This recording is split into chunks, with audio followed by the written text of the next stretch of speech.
생관대학교 화학과의 최현입니다. 오늘 제가 말씀드릴 내용은 사실 오늘 세션 주제가 화학공학자로 인한 생명과학이라는 제목이기 때문에 그래서 이제 수소에 대한 일반적인 위치와 그다음에 저희가 하고 있는 생물학적인 수소 생산에 대해서 현재 하고 미래의 스테터스에 대해서 잠시 설명을 드리고자 하는 내용이고요.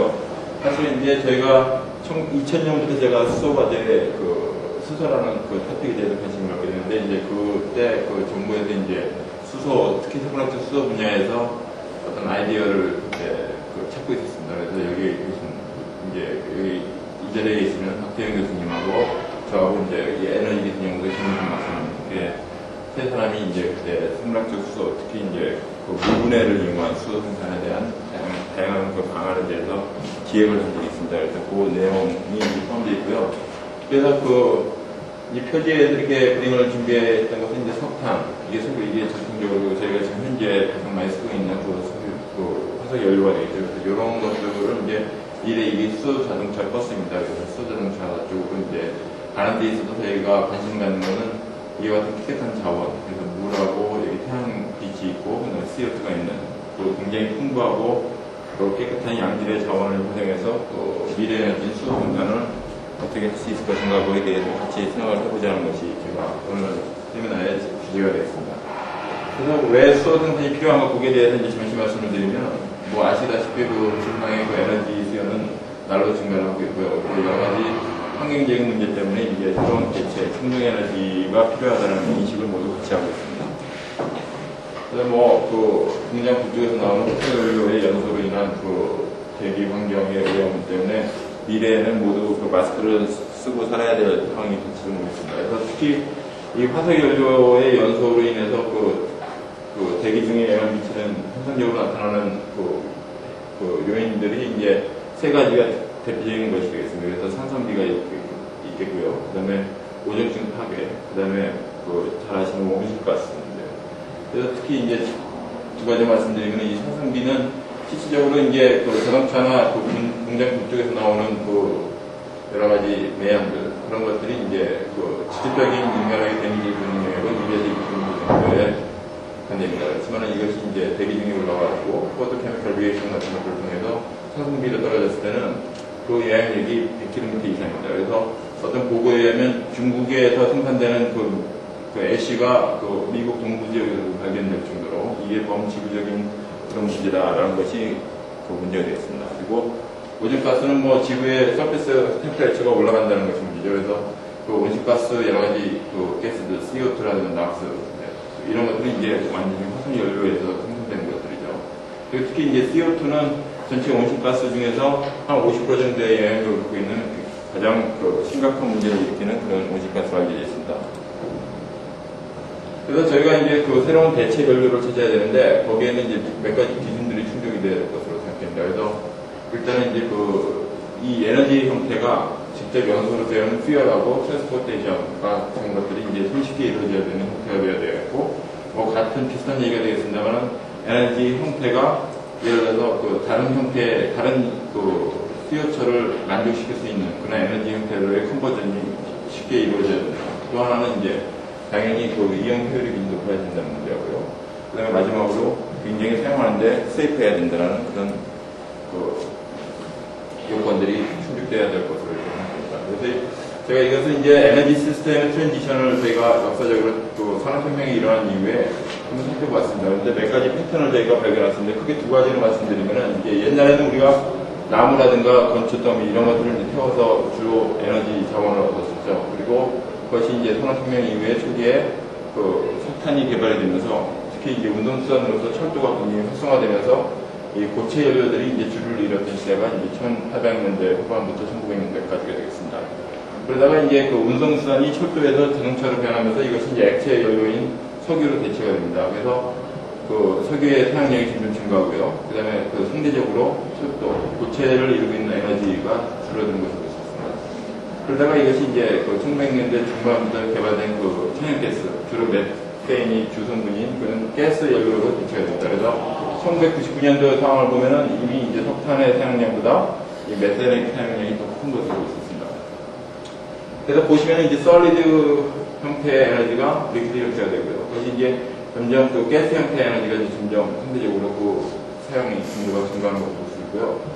그 다음에 또 하나 그 특징적인 것은 그러니까 카본에 대한 상대적인 몰비가 상대적으로 줄고 있다는 것입니다. 그래서 우리가 그 나무 성분들 보면 카본하고 하이드로젠이 대개 한 3대 1에서 10대 1 정도로 대부분 카본을 차지하고 있는데 이것이 석탄으로 가면 2대 1 정도로 줄고요.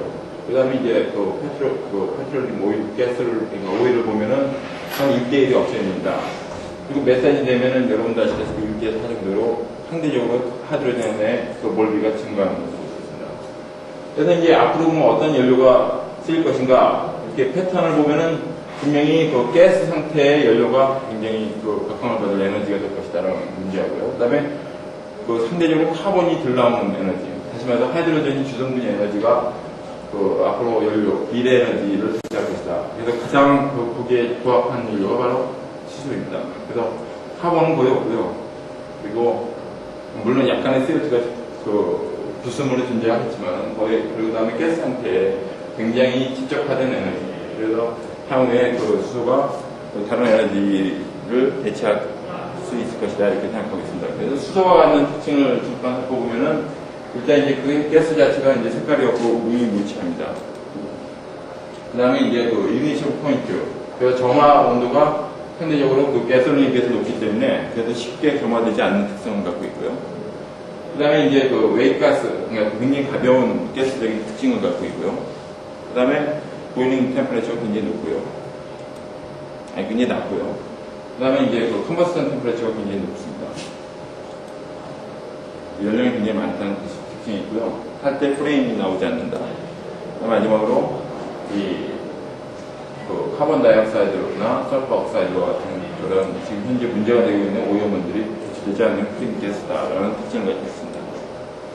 그래서 우리가 연소 시에 발생되는 에너지 양을 살펴보면은 우리가 이제 잘 알고 있는 페트롤리움 그 석유가 48정도인데 그 하이드로젠 가스는 단 1시간당 그 발생되는 에너지 양이 143kJ, 거의 3배에 가까운 높은 연령을 가지고 있습니다.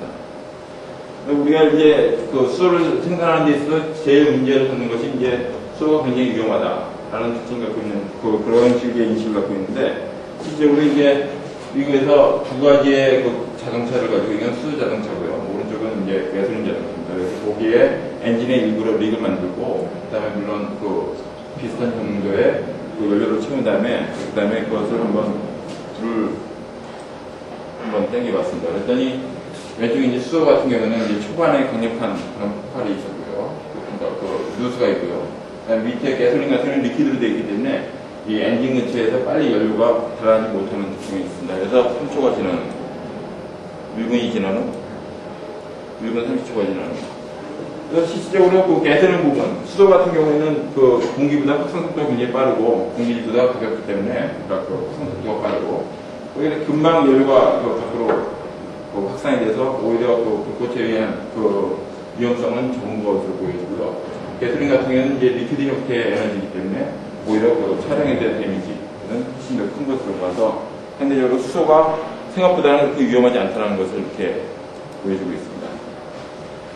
그래서 이제 그 여러 가지 수소 생산에 대한 그런 아이디어를 가지고 많은 사람들이 이제 그 각계전 투식으로 이제 연구를 많이 하고 있는데 특별히 이제 저희들이 이제 수소에 관심을 갖는 것은 이게 일종의 그 깨끗한 워터 사이클에 의해서 하이드로전이 최종적으로 이용되는 시점하고 프로덕션 되는 것이 그 서스테이너블한 그런 상태의, 그 서스테이너블한 상태의 에너지 형태를 이루고 있다. 그래서 보면은 내추럴 에너지하고 그 다음에 물만 있으면은 이것이 이제 수소하고 산소를 분리해내고 이것이 이제 트랜스포테이션, 스토리지, 디스트리뷰션, 그 다음에 하이드로전의 최종, 뭐 퓨얼셀이라든가 직접 연소를 통한 사용이 이루어지면 다시 물이 생성이 돼서 이것이 또 다른 자원, 수소를 생산하는 자원이 되는 완전한 그 워터 사이클을 그리는 것을 볼 수 있습니다. 그래서 수소를 생산하는 그 방법은 크게 세 가지로 나눌 수 있습니다. 그래서 전기화학적인 방법, 그 다음에 생물학적인 방법, 그 다음에 열화학적인 방법 이렇게 있습니다. 그래서 특징적으로 보면 그 일렉트로케미컬 메서드 뭐 광측면을 사용한다든가 아니면은 풍력, 그 다음에 뭐 수력, 그 다음에 포토 광전지라고 하는 것, 태양전지라고 하는 것, 이 바이오메 이런 것들이 이제 그 일렉트로케미컬 방법인데 뭐 보시면 되게 이제 그 수율은 어느 면에서는 뭐 포토볼테이크 같은 경우는 35%에 달하는 광 효율을 갖고 있습니다만은 굉장히 솔직히 비쌉니다. 그리고 그다음에 다른 것들은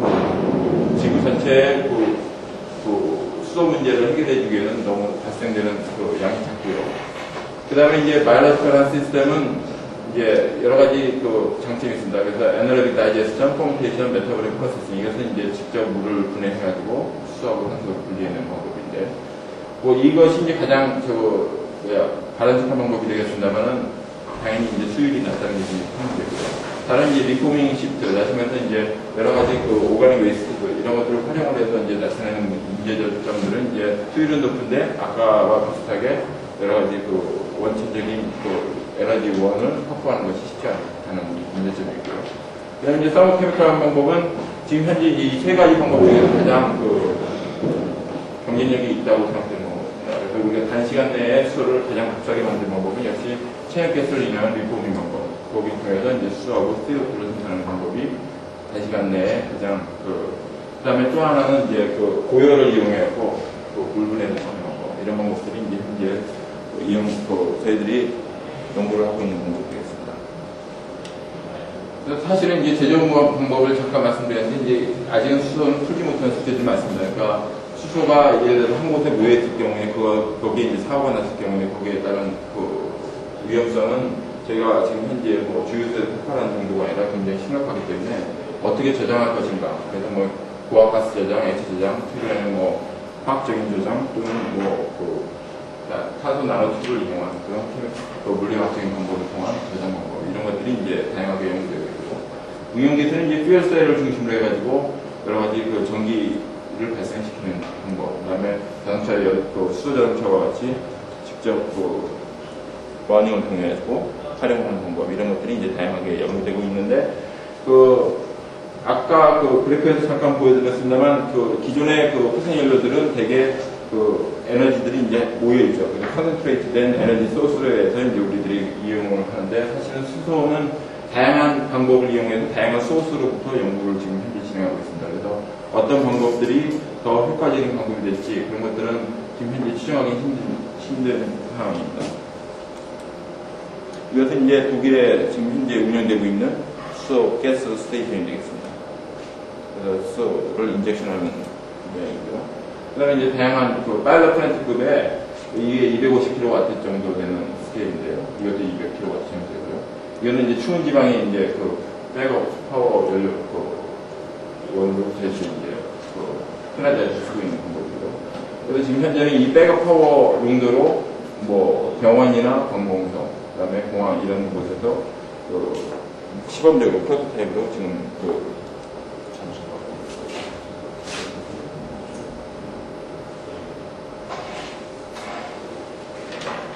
아폴로 우주선 1969년도에 아폴로 우주선에도 이제 퓨얼셀, 그래서 수소 연료를 이용한 퓨얼셀이 이제 탑재가 됐었고요. 지금도 여러 가지 스페이스 샤틀이라든가 비행기 또는 심해 탐사용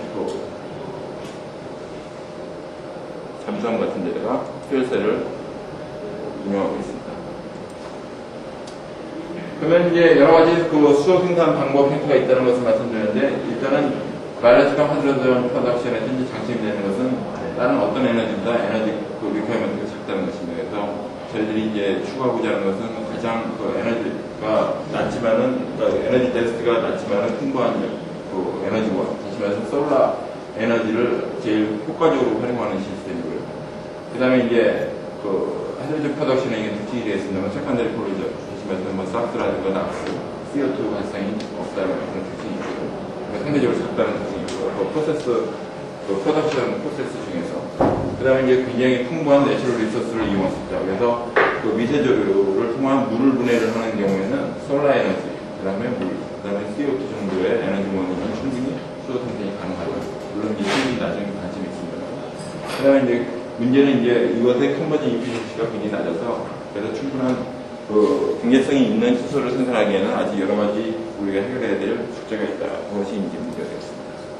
수소를 생산하는 균집입니다. 그래서 유글레나 그다음에 사이노박테리아, 우리 박태영 박사님께서 이제 연구하고 계시는, 그다음에 여러 가지 LG들, 그다음에 이제 넌퍼터 신테릭 박테리아 같은 이콜라이라든가 여러 가지 우리들이 잘 알고 있는 미생물들이 이제 수소를 생산하는 능력이 있다고 알려져 있고요. 그다음에 포러 신테릭 박테리아 이런 것들이 수소를 생산하는 콘센트로서 존재하고 있습니다. 그래서 특히 그 바이오리듬 하이드로젠 프로덕션을 그 소스별로 우리가 분류를 해보면 특히 물에서 직접 그 수소를 분리해내는 방법, 그 다음에 바이오매스로부터 수를 얻는 방법이 있습니다. 근데 그걸 메서드를 우리가 분류를 해보면 직접 물에서 이제 수를 뽑아내는 방법. 근데 이제 그 태양에너지, 포톤을 이용해가지고 이제 일단은 스플리팅이 됩니다. 뒤에서 한번 말씀드리겠지만은, 그래서 옥시전은 이제 일렉트론을 줘버리고 진행되는 가스가 이제 발생이 되고요. 그 다음에 이제 일렉트론이 트랜스포트가 일어나죠. 그 다음에 최종적으로 페리덕신이라고 하는 것에 의해서 효소 작용에 의해서 수소가 형성되는 이런 것이 이제 다른 포로라이시스가 되고요. 뒤에 가서 이제 자세하게 나머지 방법들을 설명을 드리겠습니다. 그래서 이것의 문제점이라고 하면은 지금 말씀드린 그 내용인데요. 주로 이제 그린 에너지가 이와 같은 특징을 가지고 있습니다. 그래서 물을 분해해서 수소하고 산소를 분리해내는. 그러면 이렇게 되면 이제 쉽게 우리가 수소를 얻을 수 있을 것이다 이렇게 생각됩니다만은 기본적으로 자연은 이제 거기에 대한 레귤레이션 패턴을 갖고 있습니다. 그래서 여기서 최종적으로 이온을 일렉트론을 줘서 그 가스로 만들어주는 하이드로지네이즈라고 하는 효소가 이 초반에 포로시스템의 2에서 발생되는 옥시전의 발생에 의한 뉴클레이션이 일어나서 여기서 이제 충분하게 생성이 이루어지지 않게 하는 그런 특징을 갖고 있습니다. 그래서 산소 조건 하에서 수소 생성이 굉장히 힘들다라는 특징을 갖고 있습니다. 이거를 어떻게 깨느냐, 그것이 어떻게 보면 향후에 그 생명체 수소를 결정하는 가장 중요한 그 팩터가 되겠습니다. 그 다음에 그 외에도 이제 사이노박테리아 같은 것들은 인다이렉트 포로라이시스. 그래서 이것은 직접 물을 분해하는 것이 아니고 이 물분해, 일단은 일차적으로 물이 분해되고, 거기에서 이제 일렉트론이 어떤 셀 머티리얼로 저장이 됩니다. 뭐, 락틱 애시드나 어떤 다른 유기물이 저장이 돼서, 이것이 이제 포멘테이션을 통하게 되면은, 그 다음에 그, 하이드로지네이즈, 나이트로지네이즈라고 하는 효소의 작용에 의해서 수소 이온을, 수소로, 가스로 하시키는 그런 간접적인 수소 방법을 설명드리겠습니다. 그 다음에 이제 포토 포멘테이션. 이것은 이제, 퍼플, 포토박테리아의 열주로 되는데요. 이것은 거의 비슷합니다. 그랬거나. 그래서 오가닉 웨이스트나 오가닉 에시드가 밖에서 주어지면 광합성을 통해서 일렉트론을 발생시키고, 그 다음에 LTP를 이용해서 나이트로지네이즈에 의한 수소가스 생성이 이루어집니다. 그 다음에 다크 포멘테이션은 이제 주로 아나로빅 박테리아들에 의해서 이루어집니다. 그래서 여러 가지 유기산을 만들어내는 과정에서 수소를 생산하는 그런 방법이 되겠습니다. 전반적으로 그러면 생물학적 수소 생산의 네트워크를 우리가 살펴보면은 일단은 이제 태양에너지를 이용하고요. 그 다음에 CO2를 이용하고 그래서 이제 LG를 통해서 이제 수소 생산을 하고 일부를 생산을 하고 그 다음에 이제 바이오매스는 이제 다시 세퍼레이션에 의해서 트리트먼트로 거쳐갖고 두 번째 스테이지로 가게 되면은 이 두 번째 스테이지에서 이제 포토박테리아 같은 것들을 이용하게 되면은 여기에서 생산되는 수소보다 훨씬 더 컨센트레이트된 형태의 고농도의 수소를 우리가 얻을 수 있습니다. 그래서 수소를 2차에도 얻고요. 물론 여기서 사용되는 바이오매스들은 이제 외부의 웨이스트하고 같이 섞여서 재활용을 시키는 그런 방법으로 수소를 다양으로 생산하는 것이 이제 저희들이 그리고 있는 그림이 되고요.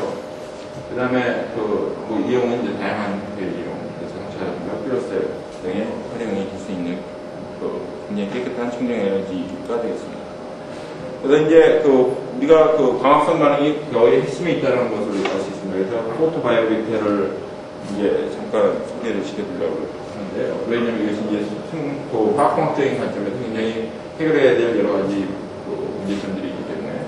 그래서 이제 제일 중요한 것이 어떻게 광을 효과적으로 할 것이냐. 그래서 라이트 디피션시를 어떻게 올리느냐. 그것이 이제 포토바이오리타 설계에 굉장히 중요한 문제가 되겠습니다. 그래서 포토바이오리타 윈도우의 어떤 재질이라든가 아니면은 리액터의 형태 이런 것들이 굉장히 중요하다.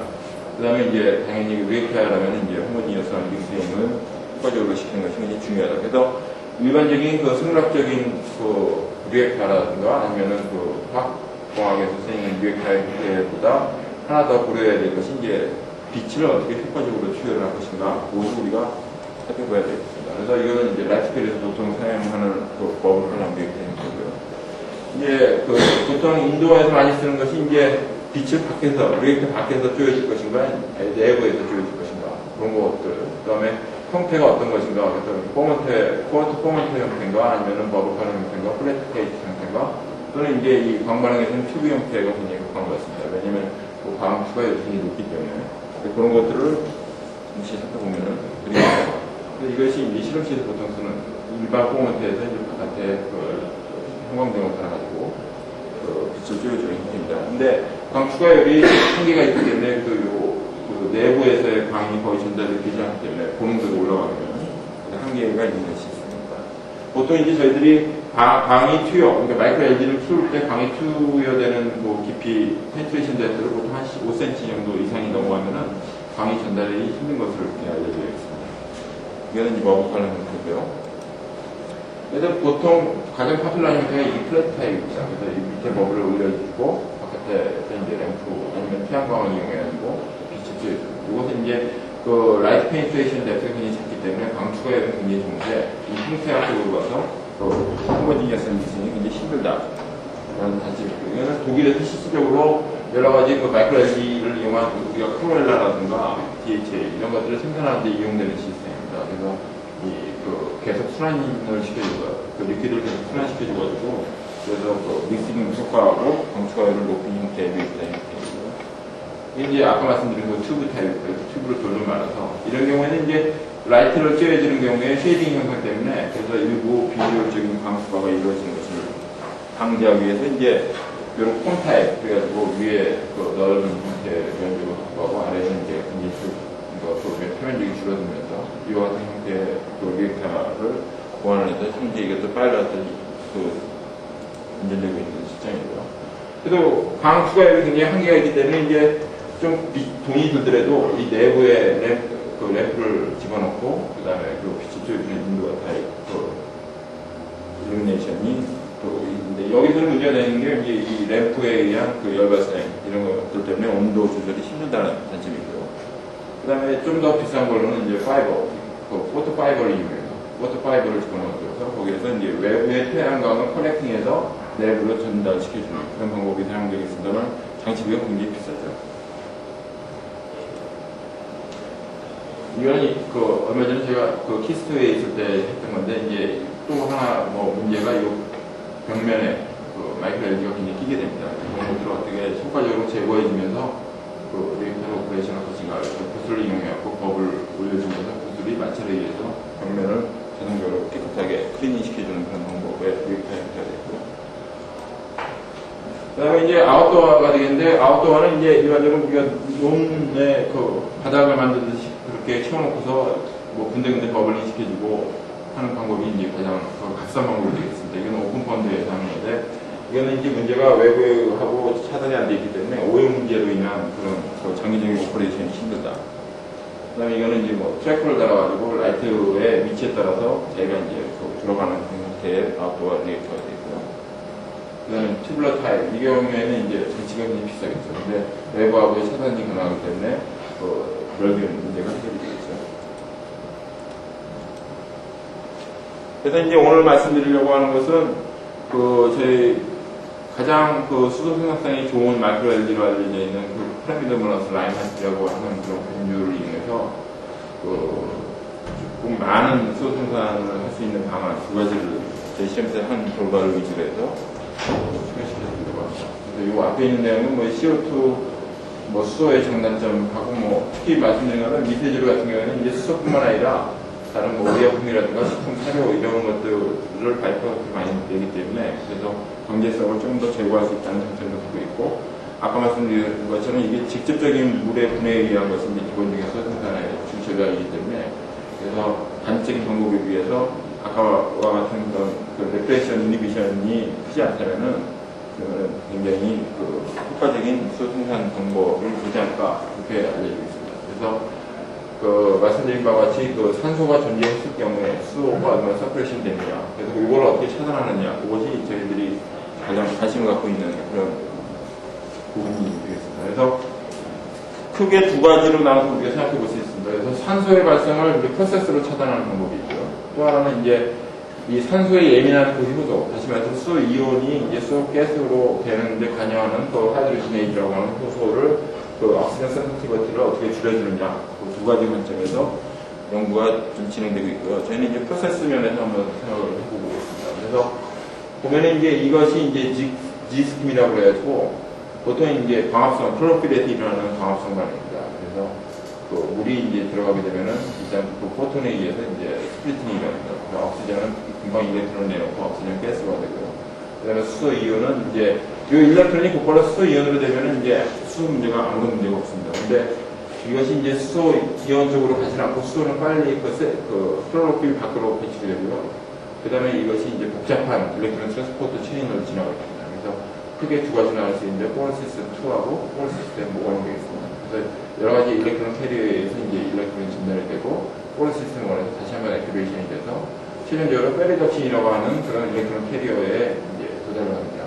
이것이 이제 산화환원 반응을 통해서 사실은 이제 그 내추럴하게는 NADPH라고 하는 조효소한테 가서 이것이 나중에 켈빈 사이클에 의한 탄소 동화작용이 일어나게 됩니다. 근데 이렇게 갈 수도 있고 얼터너티브하게 이것이 이제 수소의 그 이온에 도달을 해서 수소 이온 가스가 수소 이온이 수소 가스로 변화하는 그런 두 가지 선택이 있습니다. 그래서 이제 우리가 이제 그 에어로빅 컨디션에서는 이제 일반적으로 라이트 에너지하고 이산화탄소하고 그 물하고 반응을 해서 이제 그 여러 가지 탄수화물을 만드는 것이 일시적인 가능이 되고요. 에너로빅 컨디션이 되면 이것이 이제 일단은 요 유기물이 그러니까 탄수화물이 구간의 에티드로 되면서 이제 수소가 발생되는 이것은 이제 다크 포메이션이라고 합니다. 어두운 곳에서 이루어지게 되고요. 또 하나의 전략은 뭐냐면은 그 PS2에서 이루어지는 반응들을 이제 블러킹을 하게 되면 스플리팅이 더 이상 일어나지 않죠. 그러면 산소의 발생이 억제가 되겠죠. 그렇게 되면은 이제 수소 생산성을 우리가 하이드로지네이즈는 수소 센서티브한 그런 성질을 우리가 줄여줄 수 있기 때문에 그래서 수소를 더 올릴 수 있는 방법이 있어요. 이제 하이드로지네이즈도 여러 가지 종류가 있는데 특히 FA 하이드로지네이즈가 이제 가장 관심을 많이 받고 있는 것입니다. 그래서 물을 이제 분해를 하게 되면은 아까 말씀드린 것처럼 그 플레이덕신의 옥시데이션, 리덕션 스테이트에 의해서 일렉트론이 나오고 하이드로지네이즈가 이 일렉트론을 이용해서 수소를 만드는데 보시면 알겠지만 이 옥시전이 그 FA 하이드로지네이즈에 굉장히 센서티브하기 때문에 이거를 줄여주는 것이 연구에 가장 관심을 보는 부분이고요. 근데 일단 인체적으로는 나포멘테이션 되겠습니다. 그래서 프레미더모나스 라인하트라고 하는 셀은 이제 유니셀룰러 그린 LG고요. 그 다음에 이제 보시면 알겠지만 플라젤라가 두 개가 되고요. 그래서 이것이 이제 기존의 LG 중에서는 가장 수소 생산성이 높은 것으로 알고 있습니다. 그래서 저희는 이제 1단계 성장 페이즈, 그 다음에 2단계에서는 이제 다크 페이즈를 이용해서 그 빛을 이용해서 이제 세포를 키우고 이것은 다크 페이즈에서 이제 수소를 생산하고 더불어서 이제 오가닉 컴파운드를 생산합니다. 에탄올이라든가 드라이자로, 아스테이트 이런 것들이 이제 생산이 되는데 이것들은 나중에 이제 그 추가적인 수소 생산에 이제 세일 서브스트레이트를 나중에 활용이 될 수 있습니다. 근데 이걸 위에 좀 보죠. 그래서 수소 생산성, CO2 레벨에 따라서 이제 여러 가지 그 오가닉 컴파운드, 아까 말씀드린 것처럼 DSD, 드라이자로, 에탄올 이런 것들이 이제 최적화가 됐고요. 그 다음에 이제 김주를 여러 가지로 해주고요. 그래서 보시면은 이거는 이제 초기에 나트레이트 컨센트레이션 레벨 컨트롤해가지고 했던 문제인데 그것보다는 이제 수소 생산성이 이제 그 조건에 따라서 이렇게 달라지는 것을 볼 수 있습니다. 이게 이제 서퍼 디그레이션이라고 해가지고 지금 현재 세계적으로 가장 각광받는 수소 미세조를 이용한 수소 연구가 되겠습니다. 그래서 이거는 앞에서 1단계에서 이제 셀을 키우고요. 2단계에서 아까 다크 포메이션과는 달리 이제 서퍼를 디프리베이션 합니다. 그래서 왜 서퍼 디프리베이션 하면은 수소 생산성이 올라가느냐? 이게 장치 그림이 되겠죠. 그래서 보면은 서퍼가 특별히 중요한 그런 몇 가지 에미네이즈가 있습니다. 근데 특히 그 서퍼가 중요한 에미네이즈들, 메티온이라든가 시스테인 이런 것들이 이제 프로테인 PS2에서 그 주로 중요한 그 일렉트론 캐리어의 그 지속물 이루는 프로테인들이 많습니다. 그래서 우리가 서퍼를 디프리베이션 해주게 되면 PS2가 블락킹이 됩니다. 그래서 PS2가 뭐 했던 거냐면은 물을 가속했던 거죠. 그래서 산소를 발생했던 거죠. 그래서 저희들이 원하는 거에 따라서 서퍼를 디프리베이션해서 이 물의 그 가속분해, 그러니까 그 스플리팅을 어느 정도 막아주고, 그 다음에 그 수소로 하는 쪽으로만 반응이 가도록 이렇게 해주는 거죠. 그래서 물이 더 이상 분해지지 않으면 산소의 발생이 상대적으로 줄어들게 되겠죠. 이건 이제 머펄러죠. 그래서 원래 이렇게 자그마했던 셀이 그래서 이제 우리가 그 서퍼 디프리베이션에서 인덕션을 시켜주면 굉장히 거대한 셀을 뽑습니다. 앞에서 있었던 플라젤라 형태도 없어지고요. 굉장히 많은 그 스타치라든가 그런 유기물들이 축적되어 있는 상태가 되다가 서퍼 디프리베이션을 굉장히 많이 써주게 되면은 그러면 이 안에 있었던 축적된 유기물들이 이제 그 포화돼서 사그라지는 그런 현상을 보이게 되고요. 이것이 이제 언제 서퍼가 디프리베이션이 일어날 것인가 그걸 이제 살펴보기가 그런 거겠죠. 그래서 보시면은 이제 포로 신서시스에 의한 수소의 발생량, 그 다음에 레스퍼레이션에 의한 그 수소의 그 소모량을 보면은 대개 한 30시간 정도 지나면은 이게 역전이 됩니다. 그래서 생성량보다 그 소모량이 많아지기 때문에 그래서 반응기 내에서는 산소는 다 사라지게 됩니다. 그래서 제가 이제 실험을 해보면은 되게 30시간 지나서 이제 시뮬링을 해주면은 수소 생성성이 이렇게 쭉 올라가는 현상을 볼 수 있고요. 그래서 이렇게 페이즈별로 한번 저희들이 이제 같은 그 셀 컨센트레이션에서요, 그 페이즈별로 한번 나눠서 한번 수를 생산해 보았습니다. 그랬더니 그 레이트 로우 페이즈에서 굉장히 높은 수소 생성이 나타났습니다. 이 경우는 이제 세계적으로도 굉장히 높은 그 수준의 그런 수소 생성성이 되겠습니다.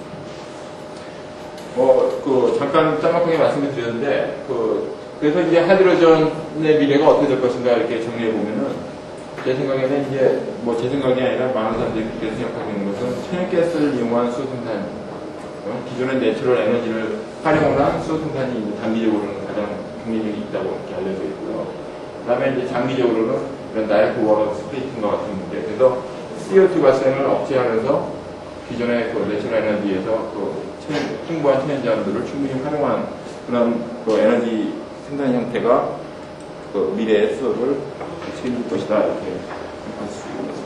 이상은